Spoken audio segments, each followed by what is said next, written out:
Hello friends, welcome to my channel. दोस्तों, आज मैं बात करूंगा कि मैं कौन हूँ, मैं लोगों को ज्ञान क्यों देता हूँ और आप मुझे क्यों सुनते हैं या आपको मुझे क्यों सुनना चाहिए। इसके बारे में विस्तार से बात करेंगे। आज से पहले मैंने कभी भी इतनी डिटेल्स में बात करने की कोशिश नहीं की है और इसीलिए यह वीडियो बहुत ख़ास महत्व रखती है मेरे लिए। सबसे पहली बात तो समझते हैं कि मेरे को आप क्यों सुनेंगे। चलिए, सबसे पहले मेरा नाम जो है उमेश महतो है। मैं झारखंड राज्य के खूंटी जिला से के एक आदिवासी गांव से का रहने वाला हूं। मैं वहां से आता हूं और वर्तमान में भी मैं खूंटी जिला के अंदर ही रहता हूं। बात करेंगे मेरा बचपन की।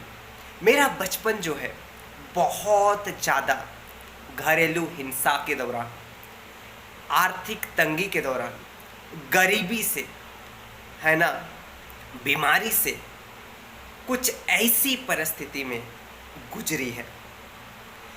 यहाँ तक कि हमारे घर में मेरा जो माँ है उसका साथ कोई भी नहीं दे रहा था।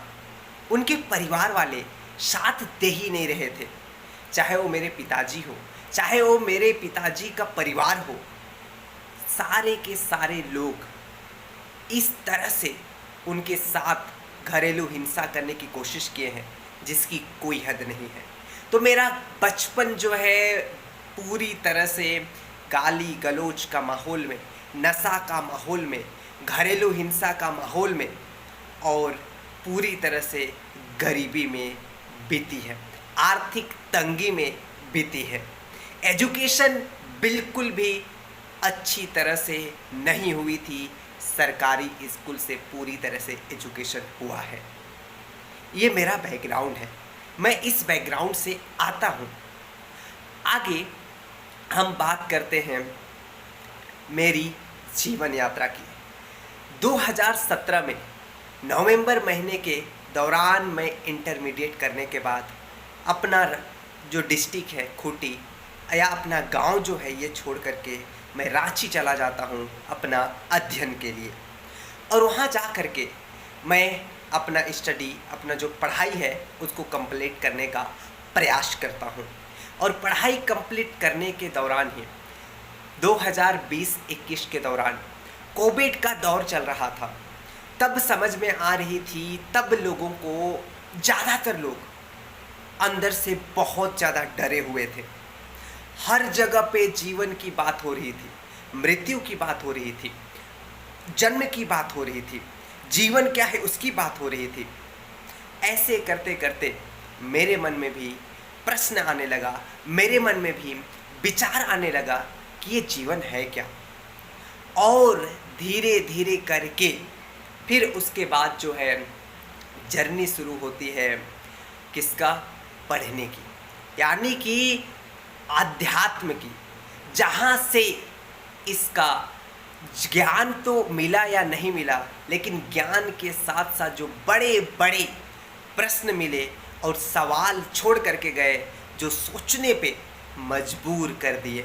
और यहीं से शुरुआत होती है मेरी अध्यात्म की जर्नी, जहाँ से मैंने कुछ किताबें पढ़ना शुरू किया सबसे पहले, और धीरे धीरे करके मैंने वेदांत को, गीता को, उपनिषद को और साथ में आत्म विकास से संबंधित जितने भी किताबें हो सकते हैं उन सभी को, और साथ में जितने भी मनोविज्ञान की किताब हैं उन सभी को पढ़ने का प्रयास किया। और करीब आज तक लगभग 100 से 150 किताब मैं पढ़ चुका हूँ।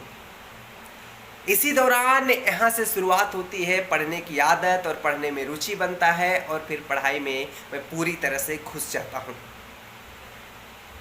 और अब शुरुआत होती है दिसंबर 2021 की, दिसंबर 2021 तक मेरे को धीरे धीरे समझ में आ गई थी कि ज़िंदगी में करना क्या है, ज़िंदगी में जाना कहाँ है, ज़िंदगी में पहुँचना कहाँ है, क्योंकि इंड टू इंड समझ में आ गई थी कि ज़िंदगी एक है।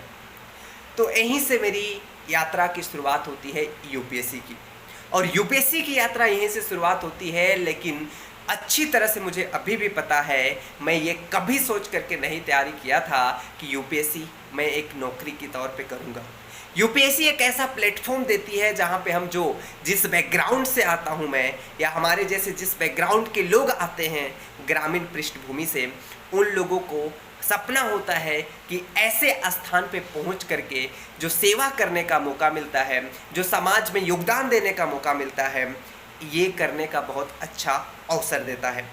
यहीं से सोच बनती है और मैंने यूपीएससी का तैयारी शुरू करता हूँ। अध्ययन स्टार्ट होती है, शुरुआत होती है, और शुरुआत करते करते अभी तक मेरे को 4.5 साल इस जर्नी में हो गया है। इसके दौरान मैंने 4 प्रयास दिए, और ये 4 प्रयास में से मेरे को एक भी प्रयास में मैंने प्रीलिम्स पास नहीं किया।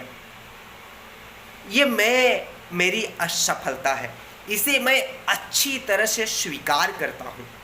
लेकिन साथ ही यूपीएससी ने मुझे बहुत सारा चीज़ें सबक दी, जैसे कि हम खुद को कैसे धोखा देते हैं। दूसरी बात, जो मैं जिस माहौल में रहता हूँ शायद ये वैसा नहीं था, साथ नहीं दिया। मैं अभी भी खूंटी से ही तैयारी कर रहा था, और इसके साथ ही चाहे मेंटली सपोर्ट की बात हो, फाइनेंशियली सपोर्ट की बात हो, चाहे साइकोलॉजिकली सपोर्ट की बात हो, इसका अभाव रहा है। और साथ ही मार्गदर्शन का अभाव रहा है। मेरे पास इतना पैसा नहीं था कि मैं कोई मेंटरशिप का कोर्स ले सकूं, कोई मेरे पास ऑनलाइन कोर्स ले सकूं। मेरे पास इतना पैसा नहीं था, तो एक आर्थिक तंगी भी मेरे को इसमें बाधा बनी। यहाँ तक शुरू करते करते अभी बहुत कुछ सीखा यूपीएससी कि अनुशासन क्या होता है ना, अपने आप को कैसे संघर्ष कैसे करना होता है। मेहनत कितना भी कर लोगे, लेकिन अगर सही दिशा में मेहनत नहीं करोगे तो सफलता नहीं मिलेगी। यह भी यूपीएससी ने सिखाने का काम किया। यही था यूपीएससी का जर्नी। यहाँ से मेरा जो स्टार्ट होता है, अभी मैं वर्तमान में क्या करता हूँ। वर्तमान में सबसे पहले मैं एक शिक्षक के रूप में एक संस्थान के साथ खूंटी में ही कार्य कर रहा हूँ, जहाँ पे जो सरकारी नौकरी का तैयारी करते हैं, यानी कि जो जनरल कॉम्पिटिशन्स एग्जामिनेशन का तैयारी करते हैं, उन सारे बच्चों को मैं जीएस पढ़ाने का काम करता हूँ।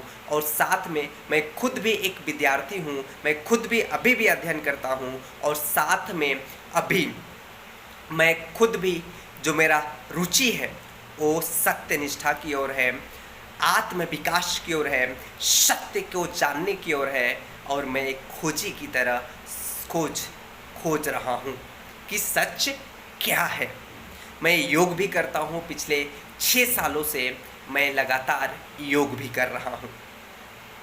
और इसी दौरान कई सारा मेरे अंदर जो बदलाव आए यूपीएससी के तैयारी के दौरान ही, या कह लीजिए जब मेरा अध्यात्म की शुरुआत हुई इसके दौरान, जहाँ पे मैंने डायरी राइटिंग शुरू की थी, जहाँ पे मैंने किताब पढ़ने की आदत डाल ली थी, जहाँ पे मैं योग रनिंग ये शुरू कर लिया था, ये सारे के सारे इसी दौरान पूरी तरह से शुरुआत हुई थी। वर्तमान में मैं क्या कर रहा हूँ मैंने आपको बताया। तो फिर इस चैनल का उद्देश्य क्या है, या फिर आप मुझे सुनते हैं तो क्यों सुने, आप मेरे को सुनिएगा क्यों सुनिएगा, या फिर मैं ज्ञान अभी क्यों देता हूँ। सबसे पहले इस बात का मैं बिल्कुल भी दावा नहीं करता कि मैं वेदांत पढ़ा हूँ इसीलिए आपको ज्ञान दूँ, या फिर आप इसीलिए मुझे सुनिए, या मैं गीता पढ़ा हूँ इसीलिए आप मुझे सुनिए, या फिर मैं यूपीएससी का तैयारी किया हूँ इसीलिए आप मुझे सुनिए। ऐसा मैं नहीं कह रहा हूँ, लेकिन अच्छी तरह से समझ लीजिए इस चैनल का उद्देश्य और आपको क्यों सुनना चाहिए मुझे। बस एक रीज़न है, और रीज़न यही है कि मेरी जो भी समझ है उसको मैं पूरी ईमानदारी के साथ आप लोगों के साथ साझा कर रहा हूँ। और इससे हो सकता है एक व्यक्ति को, दो व्यक्ति को या 10 व्यक्ति को भी फ़ायदा होता है या सहयोग मिलता है आत्म विकास की ओर जाने में। यही मेरे लिए सबसे बड़ी बात होगी। यही उद्देश्य है और यही मकसद है मेरा आप लोगों के साथ ज्ञान साझा करने का। ज्ञान साझा करने कह लीजिए या फिर जो मेरी समझ है उसको साझा करने का। आई होप आपको समझ में आया होगा कि ये मैं कौन हूँ, मैं क्यों ज्ञान देता हूँ और फिर मुझे क्यों सुनना चाहिए।